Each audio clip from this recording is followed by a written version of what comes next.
श्वेताश्वतर उपनिषद में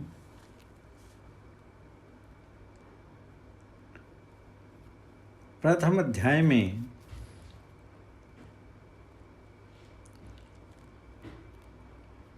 उपनिषद नाम से भी ज्ञान का ही परम पुरुषार्थ में साधन होना जाना जाता है। जानने का प्रकार ये है उपनिषद। यह उप और नि उपसर्ग पूर्वक विशरण, विनाश, गति और अवसाधन अंत अर्थ वाले सद धातु का रूप बतलाया जाता है। उपनिषद शब्द से हम जिस ग्रंथ की व्याख्या करना चाहते हैं उसके द्वारा प्रतिपाद्य वस्तु को विषय करने वाले ज्ञान का कथन होता है। उस ज्ञान की प्राप्ति ही इसका प्रयोजन है। इसलिए ये ग्रंथ भी उपनिषद कहा जाता है, जो मोक्षकामी पुरुष दृष्ट और श्रुत विषय से विरक्त होकर के उपनिषद शब्द से कही जाने वाली विद्या का निश्चय पूर्वक तत्परता से अनुशीलन करते हैं। उनके संसार की बीजभूता अविद्या आदि का विशरण विनाश हो जाने के कारण उन्हें परब्रह्म के पास ले जाने वाली होने से और उनके जन्म मरण आदि उपद्रवों का अवसाधन अंत करने वाली होने के कारण ये उपनिषद है। इस प्रकार नाम से भी अन्य सब साधनों की अपेक्षा परम श्रेष्ठकर होने के कारण ब्रह्म विद्या उपनिषद कही जाती है। पूर्व यदि विज्ञान ही मोक्ष का साधन होता तो इस प्रकार इस उद्देश्य से उपनिषद का आरंभ किया जा सकता था, किंतु ऐसी बात है नहीं। क्योंकि हमने सोमपान किया है अतः हम अमर हो गए हैं।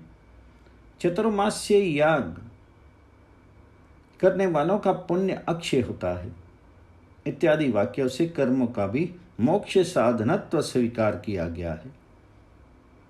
सिद्धांति ऐसी बात नहीं है, क्योंकि इससे श्रुति स्मृतियों का विरोध है और यह युक्ति से भी विरुद्ध है।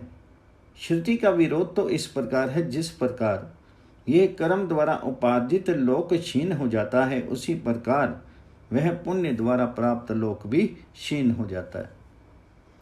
उसी को जानने वाला पुरुष इस लोक में अमर हो जाता है। मोक्ष प्राप्ति के लिए कोई दूसरा मार्ग नहीं है। कर्म, प्रजा अथवा धन से नहीं, किन्हीं किन्हीं ने त्याग से ही अमरत्व प्राप्त किया है। जिन पर ज्ञान की अपेक्षा निष्कृष्ट श्रेणी का कर्म अवलंबित किया कहा गया है, वे 16 ऋत्विक, यजमान और यजमान पत्नी, ये यज्ञ के 18 रूप अस्थिर एवं नाशवान हैं। जो मूढ़ यही श्रेय है ऐसा मान करके प्रसन्न होते हैं, वे फिर भी जरा मरण को प्राप्त होते हैं। इस संसार में कोई नित्य पदार्थ नहीं है, अतः अनित्य फल के साधक कर्म से हमें क्या प्रयोजन है। अब स्मृति का विरोध दिखलाते हैं। जीव कर्म से बनता है और ज्ञान से मुक्त हो जाता है। इसी से पारदर्शी मुनिजन कर्म नहीं करते। अज्ञान रूपी मल से पूर्ण होने के कारण ये पुरातन जीव मलिन माना जाता है। उस मल का क्षय होने से ही इसकी मुक्ति होती है, अन्यथा करोड़ों कर्मों से भी इसका छुटकारा नहीं हो सकता। सत्पुरुषों की मुक्ति प्रजा, कर्म अथवा धन से नहीं होती, एकमात्र त्याग से ही होती है। त्याग ना होने पर तो वे भटकते ही रहते हैं। कर्म का उदय होने पर उनके फल में अनुराग होता है, अतः उसी का अनुगमन करते हैं, मृत्यु को पार नहीं कर पाते। ज्ञान के द्वारा विद्वान नित्य प्रकाश को प्राप्त होता है, इसके सिवा उसका कोई और मार्ग नहीं है। इस प्रकार केवल त्रय धर्म वैदिक कर्म में लगे रहने वाले सकाम पुरुष आवागमन को प्राप्त होते हैं। वस्तुतः जो ब्राह्मण आदि वर्णों के ब्रह्मचर्य आदि आश्रम भी केवल श्रम के लिए हैं। आश्रमों से, वेदों से, यज्ञों से, सांख्य से, व्रतों से, नाना प्रकार के भीषण तपस्याओं से और अनेकों प्रकार के दानों से लोग उस आत्मा को प्राप्त नहीं कर सकते किंतु ज्ञानी उसे स्वतः प्राप्त कर लेते हैं। त्रयी धर्म अधर्म का ही हेतु होता है। ये किम पाक सेमर फल के समान है। हे तात, सैकड़ों दुखों से पूर्ण इस कर्म कांड में कुछ भी सुख नहीं है। अतः मोक्ष के लिए प्रयत्न करने वाला मैं त्रयी धर्म का किस प्रकार सेवन कर सकता हूँ? अज्ञान रूपी बंधन से बंधा होने के कारण जीव अमुक्त माना गया है। उस बंधन की निवृत्ति ज्ञान से हो सकती है, जिस प्रकार की प्रकाश से अंधकार की। अतः अज्ञान का पूर्णतः क्षय होने पर ज्ञान से ही मुक्ति होती है। व्रत, दान, तप, यज्ञ, सत्य, तीर्थ, आश्रम और कर्म योग, ये सब स्वर्ग के ही हेतु हैं। अतः अशुभ, अकल्याणकर और अनित्य हैं, किंतु ज्ञान नित्य, शांतिकारक और परमार्थ स्वरूप है। मनुष्य यज्ञों के द्वारा देवत्व प्राप्त करता है, तपस्या से ब्रह्मलोक प्राप्त करता है, दान से तरह तरह के भोग प्राप्त करता है और ज्ञान से मोक्ष पद प्राप्त करता है। धर्म की रस्सी से पुरुष ऊपर की ओर जाता है और पाप रज्जु से अधोगति को प्राप्त होता है। परंतु जो इन दोनों को ज्ञान रूप खड्ग से काट देता है, वह देह अभिमान से रहित होकर के शांति प्राप्त करता है। धर्म अधर्म दोनों का त्याग करो तथा सत असत दोनों ही से मुख मोड़ लो। इस प्रकार सत असत दोनों की आस्था छोड़ करके जिस त्याग अभिमान के द्वारा उसका त्याग करते हो, उसे भी त्याग दो। इस प्रकार श्रुति और स्मृतियों से विरोध होने के कारण तथा युक्ति से भी विरुद्ध होने से अमृतत्व कर्म साध्य नहीं है। यदि उसे कर्म साध्य माना जाएगा तो मोक्ष भी 4 प्रकार की क्रियाओं के अंतर्गत होने से अनित्य हो जाएगा, क्योंकि जो क्रिया साध्य होता है वह अनित्य होता है। इस नियम के अनुसार क्रिया साध्य वस्तु की नित्यता नहीं देखी जाती, किंतु मोक्ष को तो सभी सिद्धांत वालों ने नित्य माना है। चतुर्मास्य योग के प्रकरण में ऐसी श्रुति भी है कि मर्त्य तो पुनः पुत्र रूप से उत्पन्न होता है, यही तेरा अमृतत्व है। तथा सुकृतम अक्षयम हावे चतुर्मास्य याजिना सुकृतम भवति। इस श्रुति में सुकृत का अक्षयत्व बतलाया गया है और सुकृत शब्द कर्म के अर्थ में प्रयुक्त होता है। शंका, तब इस प्रकार तो देवत्व आदि के प्राप्ति के हेतु होने से कर्म बंधन के ही कारण सिद्ध होते हैं। समाधान, सचमुच स्वयं तो वे बंधन के ही कारण हैं, ऐसा ही श्रुति भी कहती है। कर्म से पितृलोक प्राप्त होता है, ये सब पुण्य लोकों के ही भागी होते हैं। इष्ट और पूर्त कर्मों को ही सर्वश्रेष्ठ समझने वाले मूढ़ पुरुष किसी अन्य श्रेष्ठ साधन को नहीं जानते। वे लोग स्वर्ग लोक के उच्च स्थान में अपने पुण्य कर्म के उपभोग के लिए प्राप्त दिव्य देह में पुण्य फल भोग करके इस मनुष्य लोक में या इससे भी निष्कृष्ट लोक पशु पक्षी आदि योनि अथवा नरक में प्रवेश करते हैं। इस प्रकार जो कई कर्मों में अनासक्त होते हैं वे ही पारदर्शी होते हैं। ये पुरुष ज्ञान स्वरूप है, ये कर्म प्रधान नहीं माना जाता। इस प्रकार त्रयी धर्म केवल वैदिक कर्म में तत्पर रहने वाले सकाम पुरुष आवागमन को प्राप्त होते रहते हैं इत्यादि। किंतु जब वे पुरुष फल की इच्छा न रख करके केवल भगवान के लिए ही कर्मों का अनुष्ठान करते हैं तो वे मोक्ष के साधन, ज्ञान की साधन भूता अंतःकरण शुद्धि के साधन होकर के परंपरा से मोक्ष के साधन होते हैं। ऐसा ही भगवान ने कहा है, जो पुरुष कर्म फल की आसक्ति छोड़ करके भगवान जी के समर्पण पूर्वक कर्म करता है, वह जल से कमल के पत्ते के समान उस कर्म के शुभ अशुभ फल रूप पाप से लिप्त नहीं होता। योगी लोग फल विषय का शक्ति छोड़ करके केवल शरीर, मन, बुद्धि और इंद्रियों से अंतःकरण की शुद्धि के लिए कर्म किया करते हैं। हे कुंती नंदन, तुम जो कुछ भी कर्म करते हो, जो कुछ खाते हो, जो कुछ श्रोत या समार्त यज्ञ रूप हवन करते हो, जो कुछ तप करते हो और जो कुछ दान देते हो, वह सब मुझे अर्पण कर दो। ऐसा करने से तुम शुभ अशुभ फल रूप कर्म के बंधन से छूट जाओगे और संन्यास योग से युक्त हो जीते जी ही कर्म बंधन से मुक्त होकर के देह पात होने के बाद मुझे ही प्राप्त होगी इत्यादि।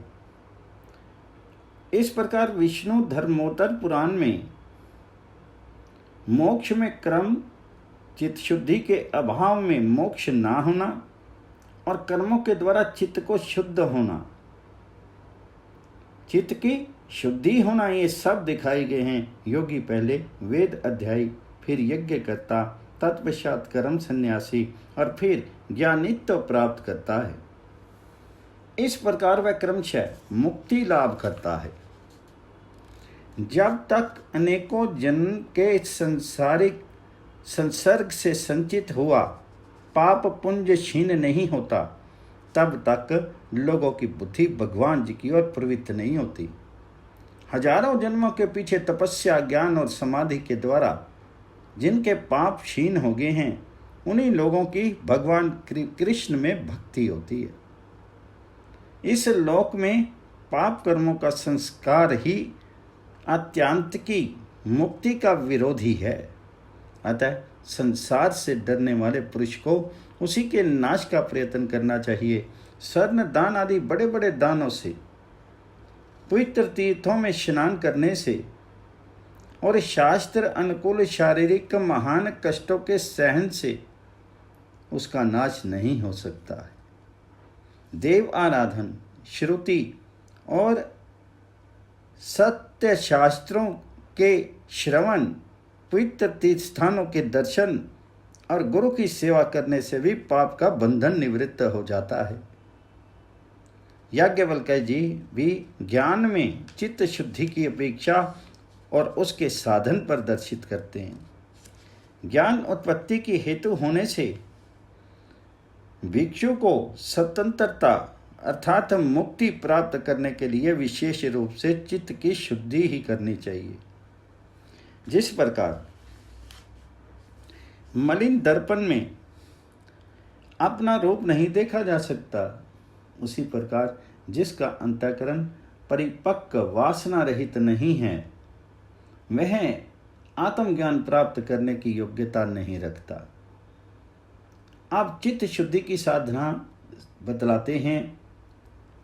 गुरु सेवा, वेद और शास्त्र के तात्पर्य का विवेचन, शुभ कर्मों का आचरण, सत्पुरुषों का संग, अच्छी वाणी बोलना, स्त्री मात्र के दर्शन और स्पर्श का त्याग, समस्त प्राणियों में आत्मदृष्टि करना, परिग्रह का त्याग, पुराने काशाय वस्त्र धारण करना, विषयों की ओर से इंद्रियों को रोकना, तंद्रा और आलस्य को त्यागना, देह तत्व का विचार, प्रवृत्ति में दोष दर्शन, रजोगुण और तमोगुण के त्याग द्वारा सत्य गुण को बढ़ाना, किसी प्रकार की इच्छा न करना और मनोनिग्रह, इन उपायों के द्वारा जिसका अंतःकरण पवित्र हो गया है, वह योगी मोक्ष को प्राप्त हो जाता है।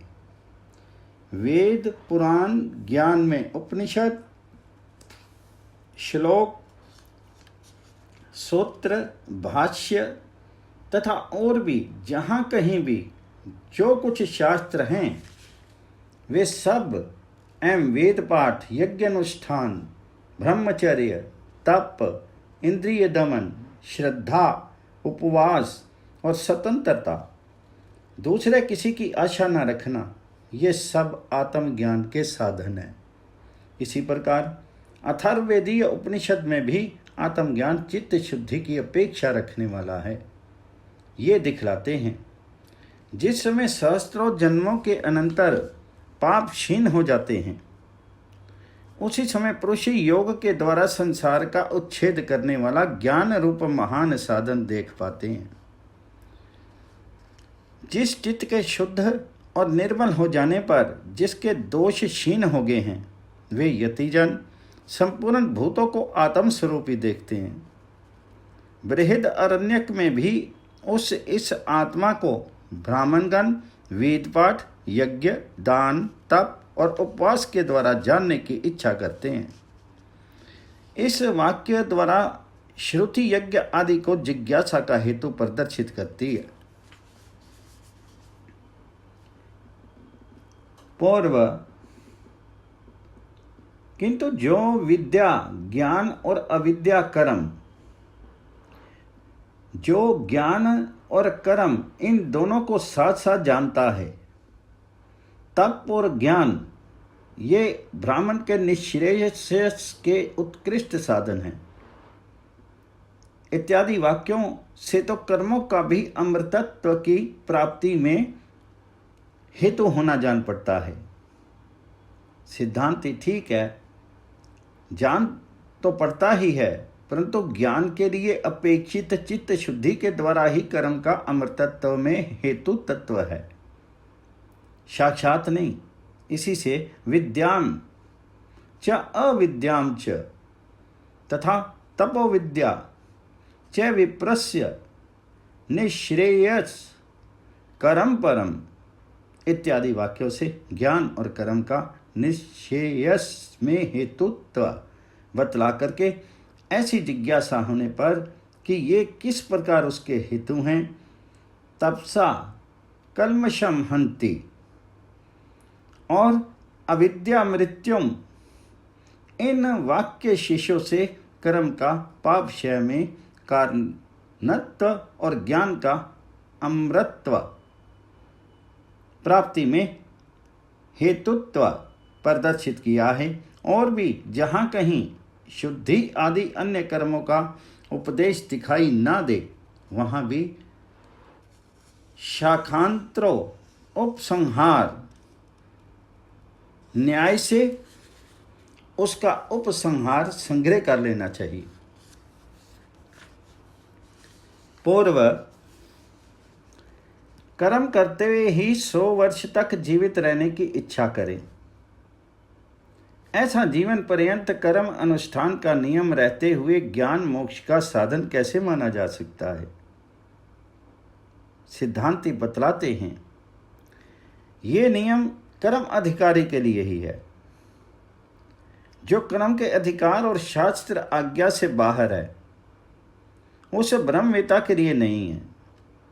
इसी प्रकार श्रुति भी ब्रह्मवेता को कर्म के अधिकार से बाहर दिखाती है।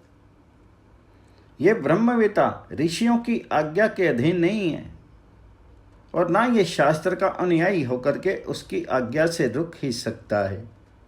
इसलिए पूर्ववर्ती विद्वान अग्निहोत्र नहीं करते थे।